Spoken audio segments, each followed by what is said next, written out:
Welcome to the course Compiler Design. In this lecture, now we will discuss about construction of the CLR parsing table. In our previous lecture, we discussed about how to find LR1 items. Then with LR1 items and automaton, how to construct its CLR parsing table. That we are going to discuss in this lecture. First, constructing CLR parsing table steps. Then algorithm for constructing CLR parsing table. Then we will demonstrate with one example problem. So now you can recall once the algorithm for construction of CLR parsing table, everything same as SLR parsing table. Here only the items are changed. LR1 items needs to be considered. That is the only difference. For a given grammar G, the CLR parsing table can be constructed using the following steps. Same as in SLR parser. First, for a given grammar, obtain the augmented grammar GDAS. From the augmented grammar GDAS, construct the canonical collection of LR1 items and LR1 automaton. As we discussed in previous lecture, how to construct LR1 items and automaton. First two we already know. Now the last step, we have to obtain the parsing table using the algorithm to construct CLR parsing table. Now let us see the algorithm for construction of CLR parsing table. The algorithm to construct canonical LR parsing table is almost similar to the construction of SLR parsing table with minor modifications. The algorithm is shown below. The algorithm name is CLR parsing table for GDAS, augmented grammar. The input is an augmented grammar GDAS. Now the output is CLR parsing table with action and go to, same as in SLR parsing table. Now coming to the method or procedure. So the procedure is shown below. Obtain LR1 items for the augmented grammar GDAS and store in capital C. Now let LR1 items be capital C equal to I0, I1 and so on IN. All are unique items. Then the suffix values 0, 1 and so on N will be the states of the parser. Now the parsing action for each state, the suffix small I, can be obtained as shown below by using action rules. We are having 3 action rules, same as in SLR parser. Now here you can observe the differences between SLR and CLR action rules. So now here, first, if the item will be like this, A derives alpha dot terminal A beta, comma, the look ahead is B, is in some II, item number II, and go to of the item II, comma, the terminal after dot, if it is going to IJ. So then the action entry in the table, action of small I, comma, terminal A equal to shift J, where A must be a terminal. This A must be a terminal. See, this rule, there is no change in SLR also. Everything same. So shift J, this is for shift operation. Now the second rule, if we will take the completed item, except S dash derives S dot. So if A derives alpha dot, comma, the look ahead is A, which is in some II. Then action of the current item state is small I, comma, now here the look ahead is considered. Previously what we did in 2B rule in SLR parser, there we obtained follow of capital A. Now here we no need to find out follow of A. Directly can take the look ahead as the follow value. So the item state small I, comma, the look ahead A equal to reduced by this production number. A derives alpha. It may be either R1 or R2. So whatever the production numbers from the given original grammar. This is the only difference in CLR parsing table action part. Remaining all are same as SLR parsing table. This is the only modification. Then coming to 2C. 2C also same as in SLR parser. S dash derives S dot, comma, dollar is in some II. Then action of I on the look ahead dollar. I and dollar equal to accept. The 3 cases. Then coming to go to. Go to is also same as in SLR parsing table. For state I, go to transition can be obtained as shown below. So if go to of item number II, comma, variable A, go to you can use only for variables. So II, comma, variable A, it is going to IJ. Then go to of the state small I, comma, variable A equal to J. go to of I comma a equal to j. So then if II contains s dash, there is s dot comma dollar in some II, then that small I state is considered as the initial or start state of the parser, as we discussed in LR1 DFA construction. Same. So these are all the go-to rules. So now, same as in SLR parser, in CLR parsing table also, if there are multiple entries in the action part, then the grammar is not CLR1 grammar. So if there are no multiple entries in action part of CLR parsing table, then only the grammar is said to be CLR1 grammar. Now the parsing table obtained using this algorithm is CLR parsing table, and the parser which uses this table is called as CLR parser, and the grammar is said to be CLR1. Now consider the same example. So whatever the example, we constructed LR1 items. For this, now construct CLR parsing table. Construct CLR parsing table for the given grammar G. The productions now are numbered: S derives CC, second one C derives small c capital C, third one C derives D. Now this is reduction by R1, reduction by R2, reduction by R3. Only these we will use. For augmented grammar, the new production we can't use for reduction.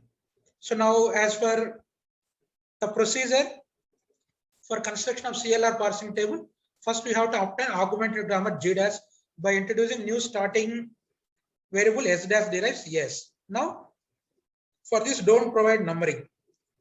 Only you can provide for the given original grammar, only you can provide the numbering. So now S dash derives yes. Now S derives CC, C derives terminal C variable C derives D. This is the augmented grammar. Now, as for previous demonstration of LR1 items, now we will list all the LR1 items here. The LR1 items can be obtained as shown below. Now I0, I1, I2. So all the LR1 items with unique numbering needs to be considered. I3, I4, I5, I6, I7, I8. So wherever repeated item, you can't give the item number. So now I3 and say this is a repeated item, so your numbering is not provided. I3 and D also is also repeated, so numbering is not provided. Now I9 is the new item. Then I6 and C repeated, I6 and D repeated. Now 0 to 9 are the unique items now. Now it's automaton. So whatever we discussed in the previous lecture, construction of LR1 items and its automaton. Same is shown here. This is initial or start state of the DFA. So now augmented grammar is constructed, LR1 items are constructed. Now using the step 2 of the algorithm, now we need to find out action values. So now construction of the CLR parsing table, the action entries for terminals can be obtained, using the algorithm rule 2A. So the item will be like this. Go to of the item number I suffix I comma terminal A. It is going to IJ. So here small a is always a terminal. So now any item go to function will be like this.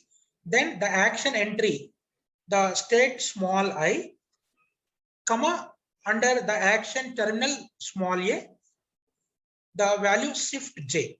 So small s j is added from the state I on terminal a in the action part of CLR parsing table. Now previously I0 to I9, even repeated items also you can apply this rule. Now I0 on terminal C, it is going to I3. Therefore action of 0 on C equal to S3. Then I0 on terminal D, it is going to I4. Now 0 on D, S4. Now go back and check out 2A rule. Now here you can see. Over terminal, the go-to values we can take. Here I1 is over variable, so we can't consider. Here I0 on capital C, we can't consider. Now here you can see in this I0 on small c. So go to of I0 on small c is equal to I3. So from this action of the state is 0, the terminal is C, the next state is 3. So S3, shift 3. Then I0 on small d. So here you can see action of 0 on terminal D, it is going to S4. So shift 4. Then here see over small c is there. So now here you will get action of 2 on terminal C equal to I6 means S6. Then on small d, terminal D. So here the action value is action of 2 on terminal D. It is going to I7, therefore S7. Now like that, wherever terminal items are there in the go to function. Now here over small c, I3, here also can apply. Now here action of 3 on terminal C, it is going to 3 itself. So S3. Then here D, terminal D. Here the action value is action of 3 on terminal D, it is going to 4. That means shift to 4. Now this is also over terminal C. So action of 6 on terminal C, it is going to 6 itself, S6. Then here over terminal D. Here action of 6 on D, it is going to I7 means S7, shift S7. Then yeah, that's all. These are all the items where dot is moved over terminal. For this, 2A rule is applied. Now here you can see whatever we obtained, all the values are shown in this table. The action part as per rule 2A is over now. All these are added. Then coming to 2B rule. So 2B rule means we can take the completed items. So the action entries for the items ending with dot except S dash D dash S dot. That is in 2C rule. Remaining all we have to consider as per the algorithm rule 2B. So now here you can see, here we no need to find out follow value. Directly you can take the lookahead value. This is the advantage of LR1 items. Now C derives D dot, comma lookahead CRD in I4. Now directly 4 comma the lookaheids are CRD, same value CRD equal to reduction by C derives D. C derives D is the third production, so that is R3. So directly we will take the lookahead values in place of follow as in SLR parser. Now S derives CC dot comma dollar is in I5. So now 5 comma dollar equal to S derives CC is R1 production. And similarly C derives D dot comma dollar is in I7. Now 7 comma dollar directly the state number comma the look ahead in the action part equal to reduction by the current production number C derives D, that is R3. So this is directly you can take the look ahead values instead of finding follow values. Similarly C derives CC dot comma CRD is in I8. Now 8 comma small c comma D, reduction by C derives CC, that is R2. Then again same with dollar look ahead is in I9. 9 comma dollar equal to reduction by this production number is R2. So that is 2B. Then coming to 2C, 2C is the only for S dash derives S dot is in which one? Then that state number comma dollar equal to accept. S dash derives S dot comma dollar is in some II. So in our given LR0 items, S dash derives S dot comma dollar is in I1. Therefore 1 on dollar. Even without this lookahead also in SLR parser, by default here dollar is considered. Anyway here the lookahead is also dollar. So 1 on dollar equal to accept. Now all action entries are obtained by using 2 ABC rules. Then coming to go to, same as in SLR parser. The go to states can be computed using rule 3 are shown below with algorithm rule 3. So now go to of II comma variable A equal to IJ. Then the table go to of from state I on the variable A, it is going to next state small j. Now see I0 on capital S going to I1. Therefore the go to entry is 0 comma variable S equal to 1. Then I0 on capital C 2. Then I2 on capital C 5. Then I3 on capital C 8. So 3 on C equal to 8. I6 on capital C I9. Therefore 6 on C equal to 9. So like that all go to values are calculated here. So now the final table you can draw. The final CLR parsing table. So the structure, everything same as SLR parser. Only algorithm 2B rule is changed in action part. Remaining all are same as SLR parser. Instead of finding follow value, here directly you can take lookahead values in algorithm 2B rule. Now the action part only terminals including dollar. In the given grammar, small c, small d are terminals, Now dollar. The variables are capital S and capital C. Only from original grammar you can consider the entries in the table. Don't consider augmented grammar. Now the unique items what we obtained here, capital C equal to I0 to I9. What we obtained, which are LR1 items. So these are all now treated as now the states. States are the suffixes 0, 1 and so on n. So here 0 to 9 are included. Now see the values here entered by using the previously obtained values. Now here you can see in this table, if any multiple entries are there, blanks you can leave.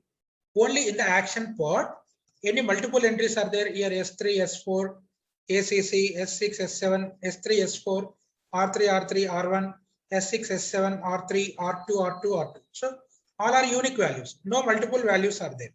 That means suppose S3 comma one more value, it may be a shift or reduce. At that time, multiple entries are presented, but in this no multiple entries are there. Therefore,